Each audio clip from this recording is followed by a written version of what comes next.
Okay, it's good to see you. I'm not going to wait any longer. Um, my name is Imogen Caterer. I'm based at www.hopecatalyst.com, and I'm here to talk to you about um, uh, peace of mind and how we can get peace of mind, what peace of mind is, and yeah, anything else that takes my fancy, really. During this webinar, um, the most important thing is to not necessarily try and understand what on earth I'm on about, which can be a challenge occasionally, so I'm told. But but rather to what gets called listen to a feeling.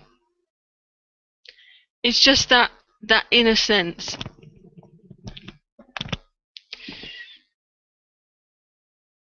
You're in touch with something that love's a good description. And if you get, it's hard to explain. It just sort of often comes from the heart, and it's just a sensation that's just that deeper feeling. And over time, you'll get to know and love that if you take this further. And so that is where that's where you should focus on. Now, I was really thinking of enacting this. Okay, one wit said, if you're listening to me and you get this inner feeling, then chuck the cassette, the tape out the window of wherever you are, because it's that feeling that's the important thing. So I've even joked about chucking computers out the windows on occasions. I'm not sure I'm not going to do that tonight. I'm not even going to half reenact it tonight. So let's talk about peace of mind. Well, what that feeling is actually is a sense of being connected to something bigger, and that is the ultimate source of peace of mind. That is sometimes called the intelligence behind life, what allows grass to grow, what allows trees to grow, what gives bunny rabbits their hop, and what gives us life. It's sometimes called, well, I suppose the great cosmic safety net would be a case. It tends to hold and protect us. And mind is kind of the shortest name it gets called, and that's the one I tend to rattle off. But mind being the energy behind the brain that allows it to be all possible, but it does more than that. It's more than just energizing the brain.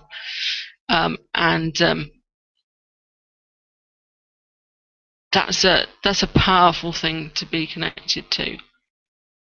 And ultimately, that's what I've got. That's what I'm pointing you in the direction of tonight.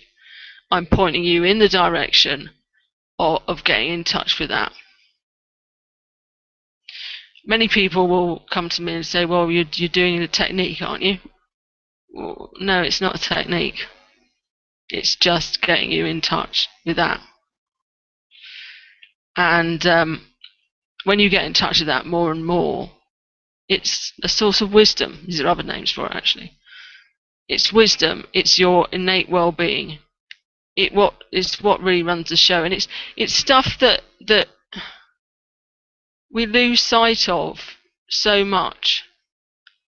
I know I have, and in the busyness of a day, you can lose sight that there is this kind of safety net. Okay.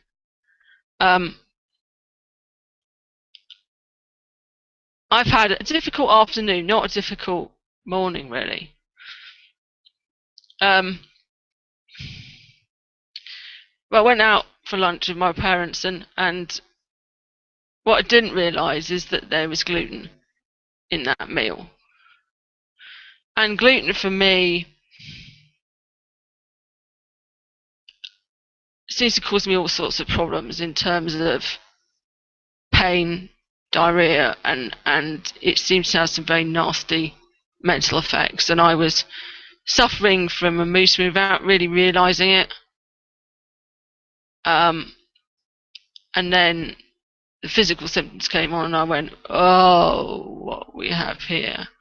And it's kind of, how can I do a webinar, particularly ones that's really based on, spiritual life, when I've got a real blooming pain in my gut, and I'm inclined to put down my current situation down to that gluten.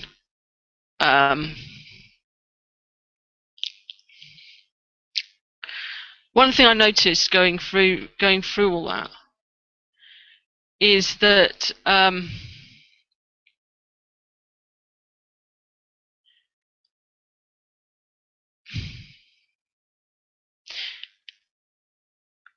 we think pain is a continuous thing, but it's not. It really does come and go. And we think, so as we think of mood swings, but we often think of a mood as something very permanent. But what I noticed is it wasn't. I could get very fed up and then message a friend and make a joke in the middle of it.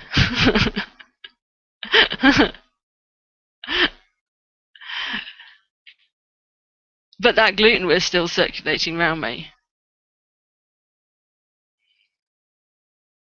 So it's not like these things are straightforward. And there seems to be a factor X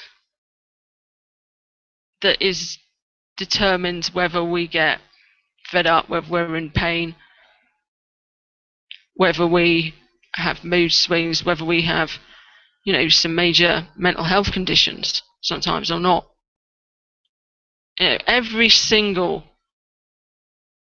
mental health condition that there is, without fail,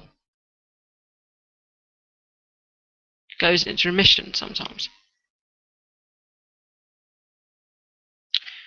It's not permanent. So what the heck is factor X?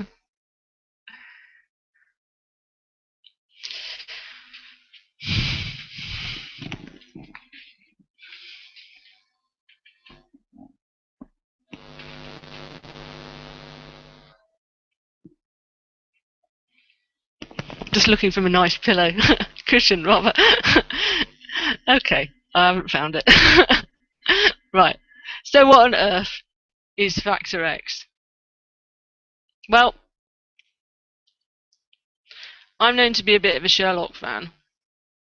Yeah, Benedict Cumberbatch. And Sherlock, the BBC series, on one of the occasions, Sherlock is investigating a fake picture, that's it. A fake picture. And he dresses up as a security guard. And he manages to get into the gallery and have a look at the fake, and then go up to the woman in charge and say, hey, it's a fake, isn't it? And she denies it, and then, she just assumes, she just treats him like a complete security guard. But he wasn't a security guard. He's not a security guard at all. And he said, the art of disguise is to hide in plain sight. So what is factor X that's hiding in plain sight?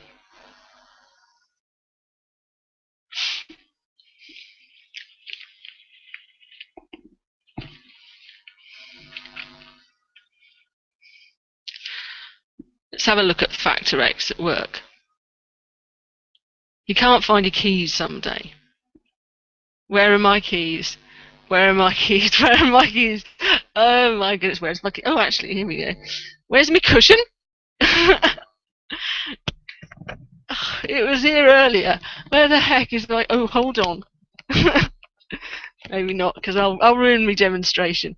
But often we go in search of something, and we get in a hex up state, and we just cannot find the thing. Okay, we cannot find the thing. We can't see it. We can't anything. Okay, and then we put it aside. We decide that we'll get on with something else. And often, just a few minutes later, you have this insight, and this insight makes you realise where your keys are. Now, first, what's the insight? Where's the insight come from? Well, the insight comes from mind. Now, at the beginning I was talking about this greater feeling. Well, you get sort of little inklings as well. And those little inklings are insights. Sometimes they're pretty big insights. Sometimes they're kind of, wow, I'm not a complete sod. Sometimes they're big, sometimes they're little. When you find your keys, you probably rate that as a fairly little thing, okay? Except probably 2 seconds before you didn't, because you thought it was quite important. Or at least when you were searching for your keys, when you were searching for your keys, you thought it was really important. You got loads of stress, you got all uptight, you blah, blah, blah, blah, blah, blah, blah, and you couldn't find them.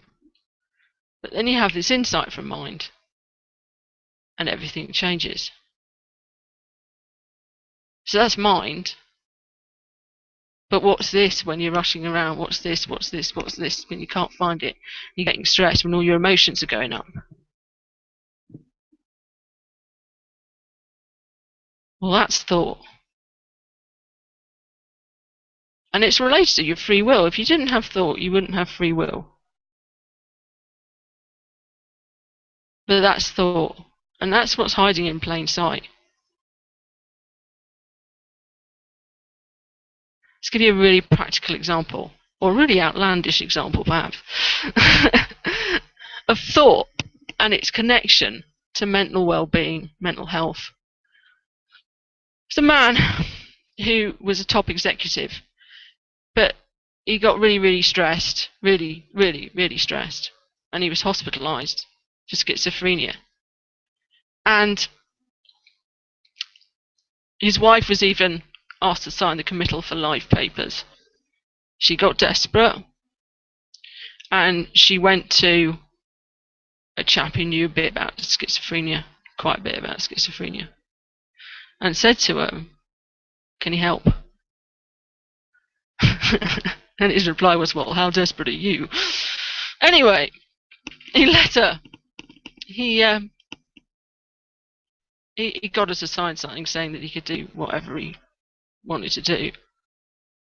So what he did, because this man hallucinated snakes, is that he got a load of rubber snakes, and he even managed to get hold of a real snake. And he took it into a shower room, and he filled it in the hospital, and filled it up with steam, and got an orderly to wheel this man in. Now, I'm not recommending this as an approach to schizophrenia. I'd just like to make it clear. The guy was absolutely panicked, poor chap, in that room, full of snakes, with his own hallucinated snakes. He was scared as anything, and was screaming. And this man came out of the shadows, taste for the dramatic, and said, "I'll let you out if you can distinguish between the rubber snakes, the real snakes, and the imaginary snakes." And he began to go, "Rubber snake." Sorry, I'll get in your view. Rubber snake. Rubber snake. Real snake. He's pretty fearful, but I'm just doing it without the fear particularly. And then hallucinated snake. Imaginary snake. Imaginary snake.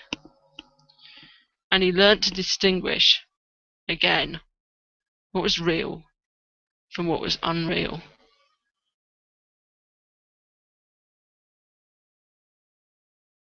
And within a week,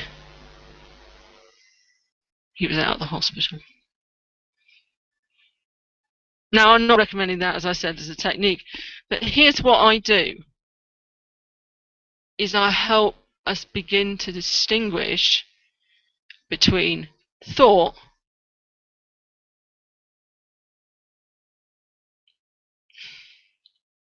and reality. That's it. That's all the major thing I do. Okay? So, I get a lot of help with this. A lot of help. But it's from mind again. Because people who work with me get insights that move them in that direction. And tonight I'm actually giving you a taste of that. I'm hoping you tonight will begin to see this for yourself and begin to get the benefits of this, because it can be, quite transformative, like the man with the snakes. Very transformative from, about to be committed for life to I can go and live outside hospital at least. Don't know the details beyond that, to be honest, but that's the sort of thing. And you know what? It doesn't. That's an example with schizophrenia. It doesn't matter if you're in what the area that everyone would consider to be totally normal. All right. There are people who have massive breakthroughs. I've gotten to some great, meditative states, joyous states. This is, I suppose what I was primarily thinking about when I called this about peace of mind, these gorgeous meditative states.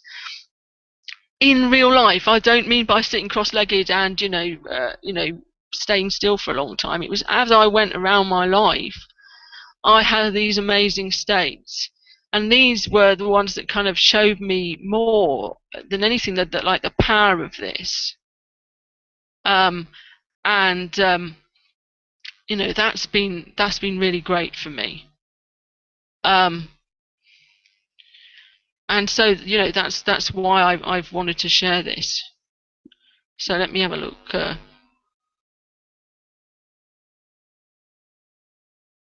Let's talk about problems. You may have seen my video on this. I make no apologies for repeating this one, because this is what we do. Let's talk about how thought can give us a problem.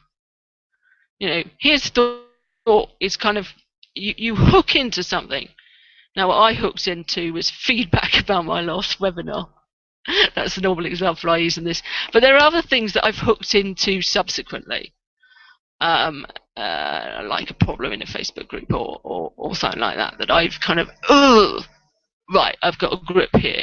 I'm convinced that there's something here, and I've got to fight something, and I've got to sort something out. And I ended up with a really blocked, narrow view. Now, many of you will have experienced this. I imagine all of you have experienced this. Whether it's how much you've seen of this.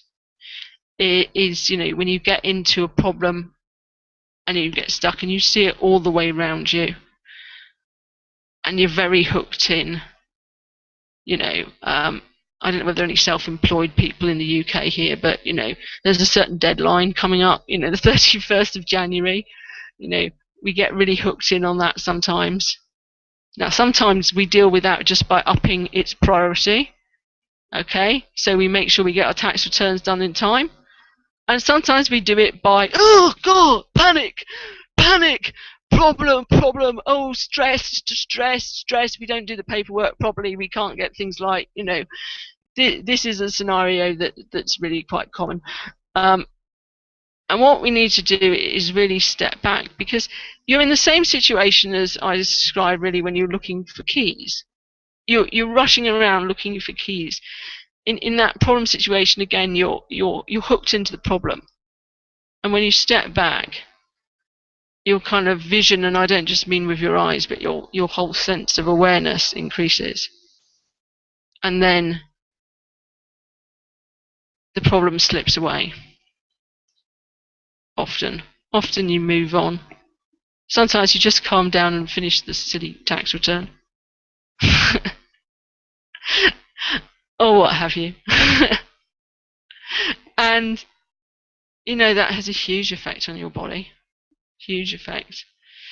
Huge effect on your brain as well, actually. They found people who spend even 3 minutes a day in negative thinking will show signs of will show early signs of the formation of mental illness. Now, fortunately, I think most of us can recover if we're only on 3 minutes a day. On 30 minutes a day, you're starting changing genes, and that's possible. The controlling mechanisms for genes, certainly.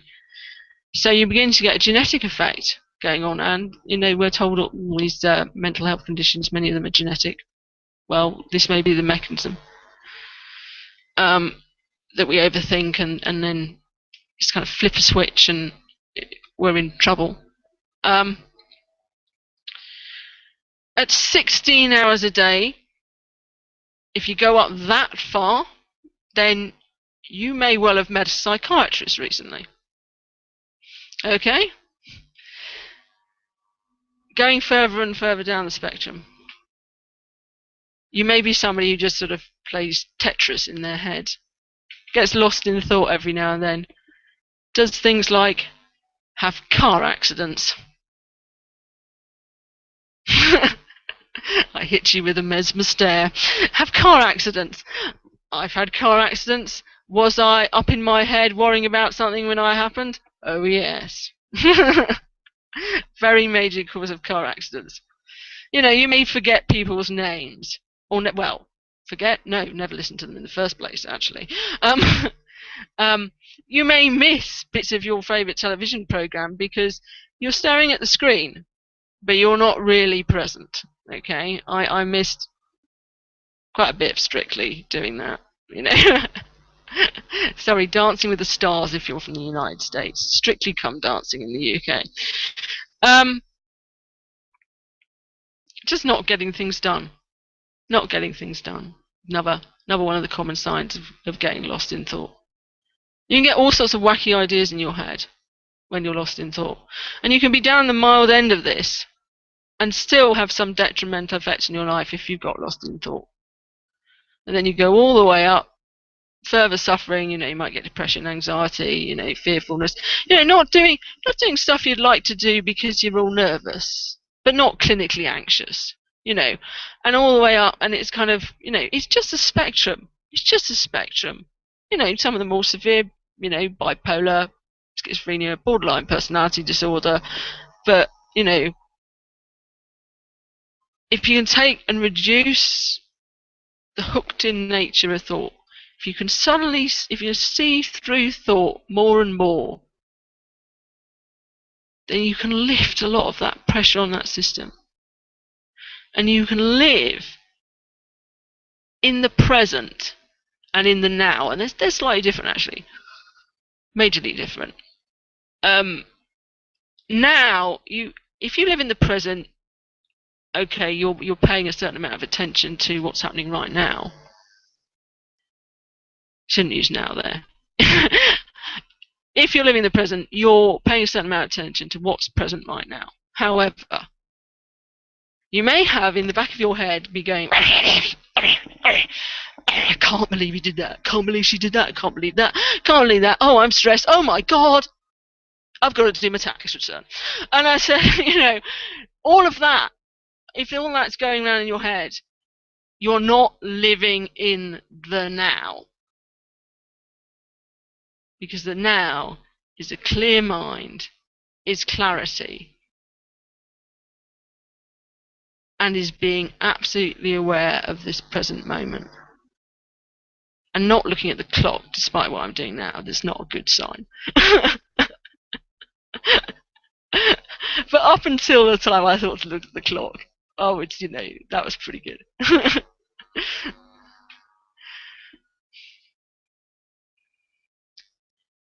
One of the top issues I see around, and it's probably the thing that gets us stuck in thought, because the nature of thought actually is that it passes through. It gives us a variety of experiences, lovely like that. What's not good is when it's gone stuck in anger.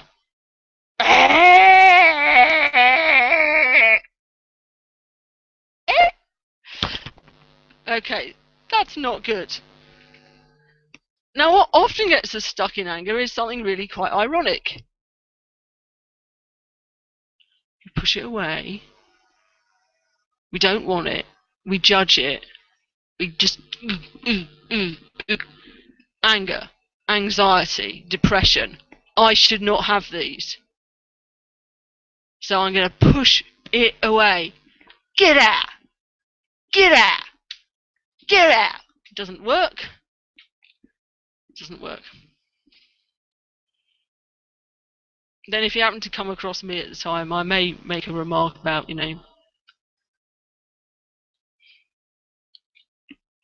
it's thought, it's moving on, whatever. And a lot of people will be too tired from pushing it away, pushing it away, pushing it away. To hear what I have to say, and every sympathy, because I've done that myself. Every sympathy for that. Here's the usual thing I'll say.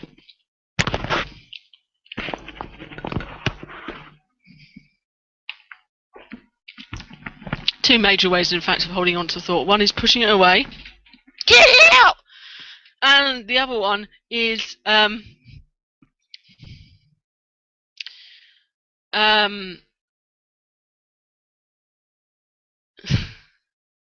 holding on to it. Holding on to it, desperately trying to hold it on to it, kind of making a whole story out of it. That will help as well. That'll get things you holding on. So you need a balance between those two. And what the metaphor I normally use is like a bowl of water. And imagine you've got sort of mud and sludge in there. It's all stirred up. What do you do to separate that sludge from the water? And most people will reply, I let it settle. So we'll let it settle. And if you do that in an emotional state, then after time it goes, or it reduces, it moves on. Eventually that flow is restored. Can that take some time sometimes? Yeah, sometimes it takes quite a long time.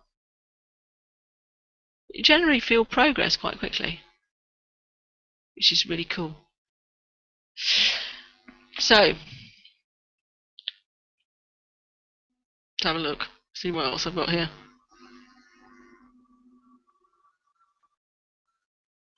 Let's look at this from the outside perspective.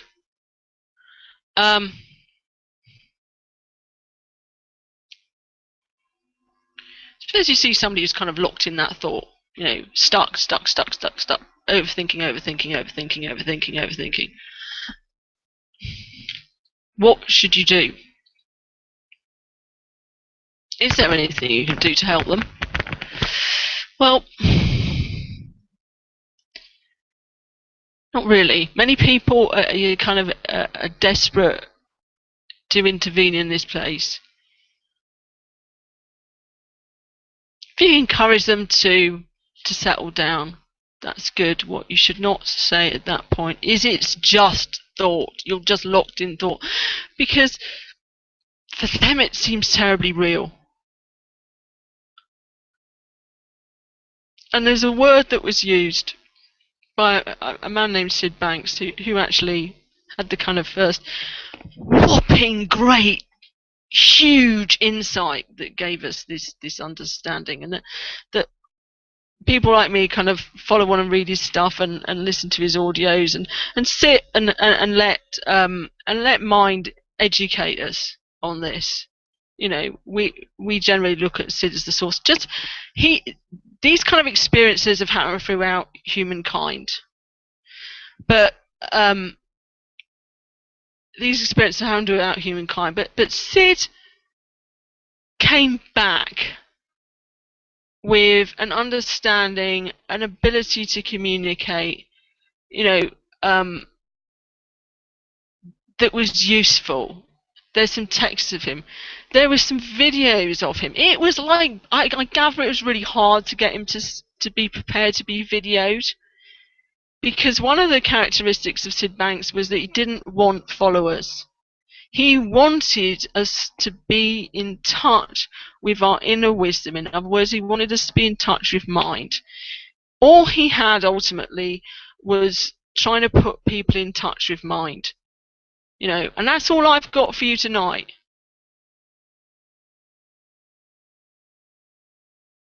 And I hope you can understand that that's radically different from what I normally get accused of being, a variant of CBT, DBT, EFT, or NLP.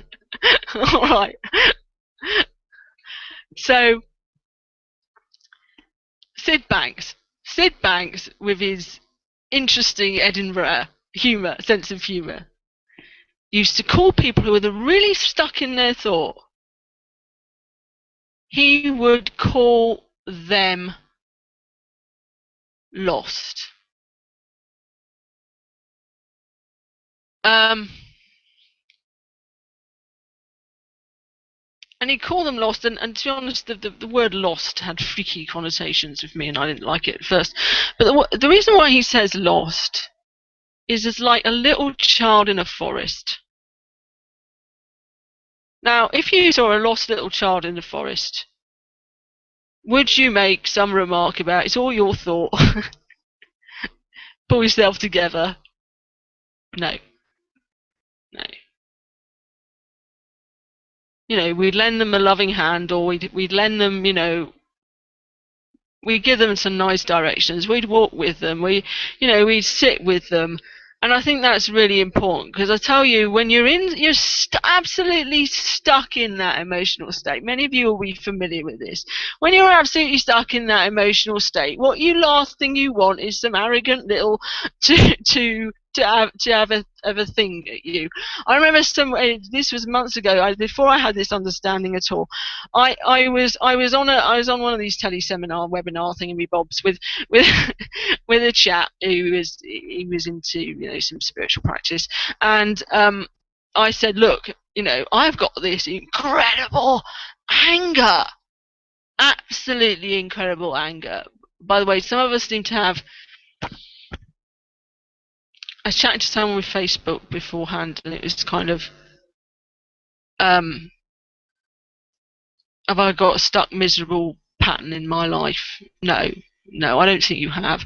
I think you've got, I think you may have, and I could say this to anyone, so, it's not, I've talked to various people on Facebook, it occurs to me before I went on, so,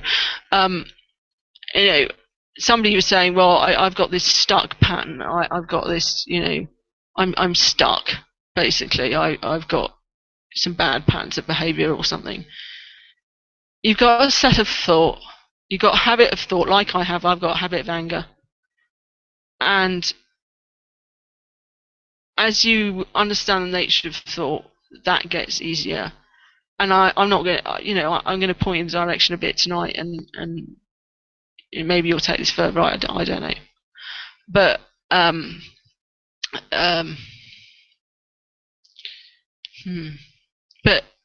but that's what's going on. It's not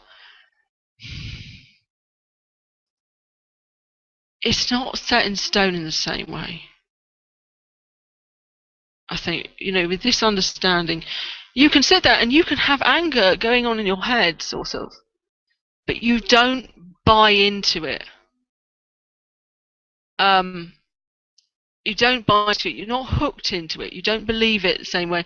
It's like having a bad soap opera playing on the TV in the same room as you as you're doing something else.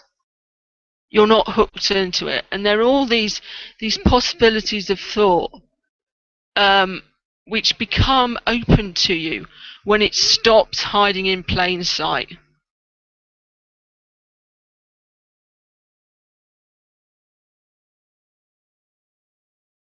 So I was angry one time, and so I was angry and furious, in fact, and it was just bubbling through me. I mean, I don't know what thought was doing. I didn't think in those terms then. I just knew I was angry. And this guy, he has psychic tendencies, and he said to me, you know that exercise we normally do to get rid of anger? We'll do it like 18 times. I mean, it was that bad. And somebody on Facebook sent me one of these little mottos about, to be in a few days later, they said, to be in anger is to drink poison yourself and think it's harming someone else. It was some motto like that. My response was to show her just how bad anger can be. You don't want that.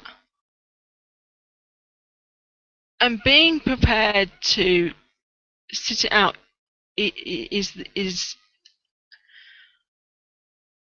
the tough, but everything moves on with time.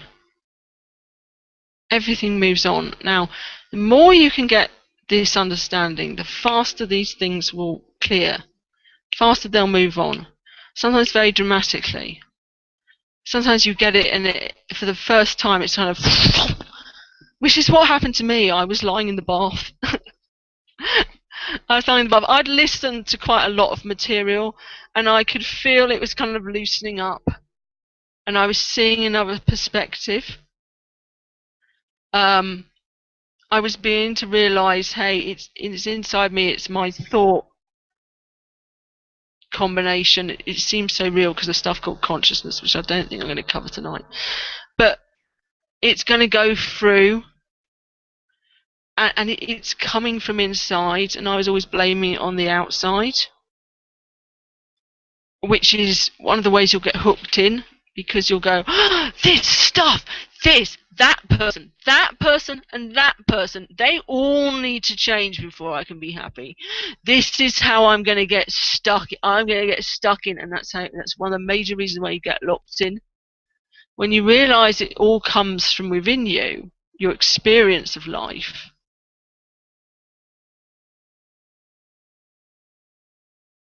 and even my experience of gluten, which was bothering me like hell at the beginning of this.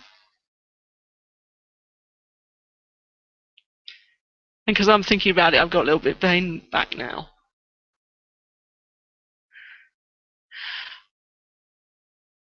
But everything moves on. Make it faster with these insights. And occasionally, blow me, these insights come in, no matter how many barriers you're putting up, there's something extraordinary about mine gets through. But you can certainly raise the odds by seeing that the feeling comes from within.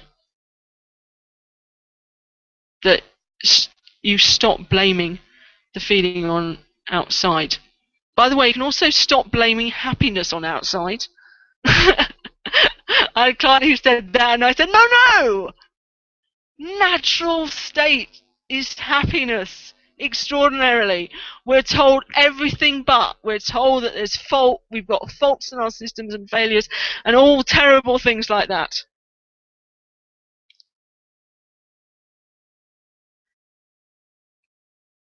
But your base state is mind, which will give you happiness and joy and connection.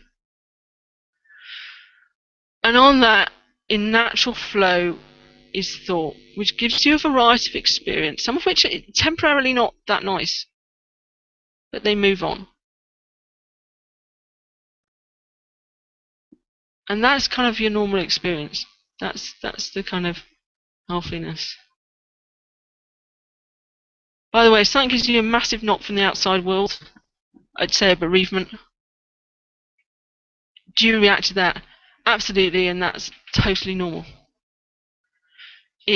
Whatever's in you will hook in and grab onto the bereavement and get a degree of hook onto that and say, oh God, they've got to come back into my life for me to be happy again.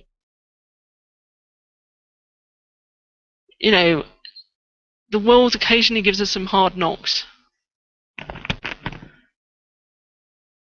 this understanding done properly is a compassionate thing. And believe me, I spent quite a lot of time in the know-all tendency of this, you know. I've had some things to learn. I still hang around in a bit of the know-all tendency, you know.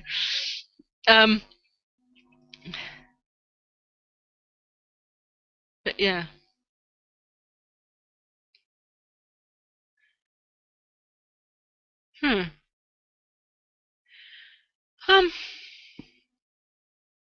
I'd love to take some questions, but the question stuff is all on the other page.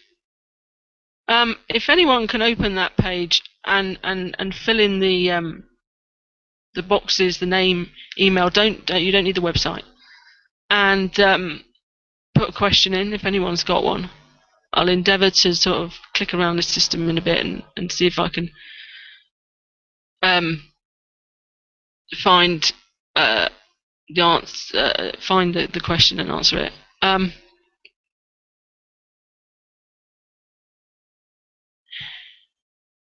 Otherwise, if you've got a question, I'll endeavour to answer it afterwards. I might answer it by video, and that'll take a bit of time to upload to YouTube. But you know, I'm really happy to answer some questions. It's just techie problem. Didn't make it easy tonight.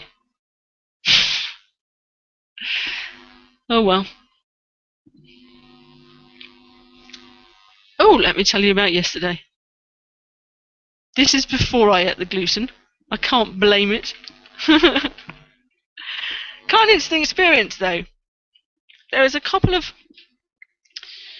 calls about this. I'm just wondering who's on this call. But there's a couple of calls on this about this understanding that I was on yesterday. I was on one at 4 p.m. This is UK time, not that it matters. 4 p.m., which is a group call, and then there was one at 5 p.m., which was just a one-to-one. I was chatting to somebody, and blow me, about 4 o'clock, I started feeling utterly miserable. The flow of thought had gone. And I was miserable. I think I was tearful. I just, what the heck happened there? It was interesting because I was really, really aware. I think it was the deepest depressed I've been, just momentarily, admittedly. Where I haven't gone, okay, who's to blame? Right, who is to blame? Who's caused this? Right, okay, let's just nail this. We've got to solve this problem. I could have blamed it on my web page, which actually had just broken. But I didn't, and I just sat it through. And it cleared. Now, I did have a spat of anger at one point, and I thought, oh, I'm going to phone up that leader and I'm going to ask him a deliberately awkward question. But he kept talking, so I didn't get a word in edgeways. Oh dear. Probably best. I never got around to pressing the button I needed to do that. So, but it cleared. It cleared, and I was pleased it cleared. And then at 5, it had another dip on me. So just sat there. Guy who knows his stuff on this, and he just said, "Oh, did you have a bad day?" I said, "Not really. Just, you know, just got hit. Just, you know, miserable for a bit." Lasted about 10 minutes, and then got on with the call, and you know, laugh and a joyful time, and a bit of silence occasionally. It's fine. Just passed. Now, if I'd sat there and judged it and gone, oh, God, I'm depressed, I can't do that. Oh, I can't do a webinar tomorrow if I'm depressed. I can't possibly. Then it would have hung around, quite possibly. But you just let it flow. And that's difficult at first, because all our experience tends to be that it hangs around. Except That's partly because we don't notice how many things just clear.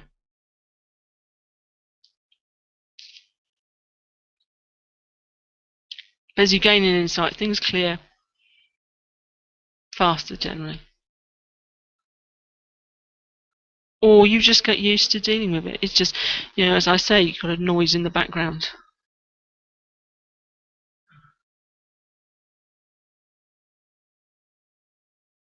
I'm going to see if there's any questions. I'm going to hunt around a little bit. So bear with me. Hopefully there will be. Oh, here we are right on the page.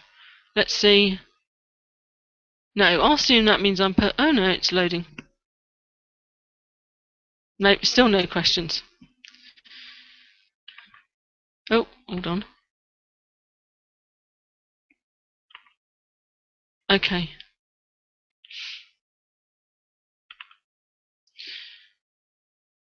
So seriously, if you've got any additional questions, please email them to me. Some of you know me from Facebook, so grab me. And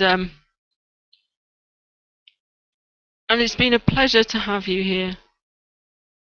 I don't, by the way, know who you are, but it's been a pleasure to have you here this evening. And I hope you got some of that feeling. The first talk on this I went to, I didn't get it. And I didn't act on it, and it would have been really easy for me to act on it. I could have followed up, and for some reason I didn't. And that's okay. I picked it up again a year later. After a job that went badly wrong, but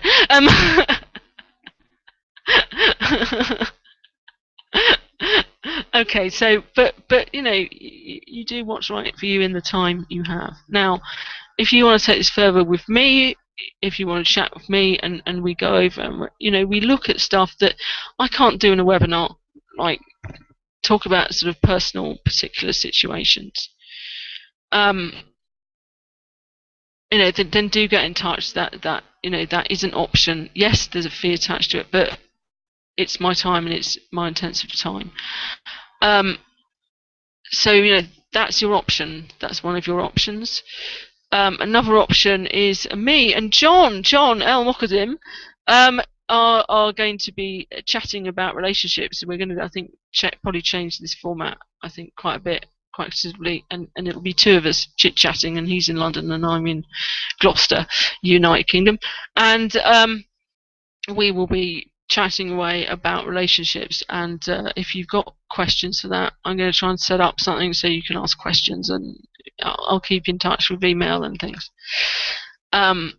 If you are registered, if you are not registered, if you're not on the email list specifically for this webinar, please do go to my homepage, www.hopecatalyst.com, and go to online events, which is somewhere up the top.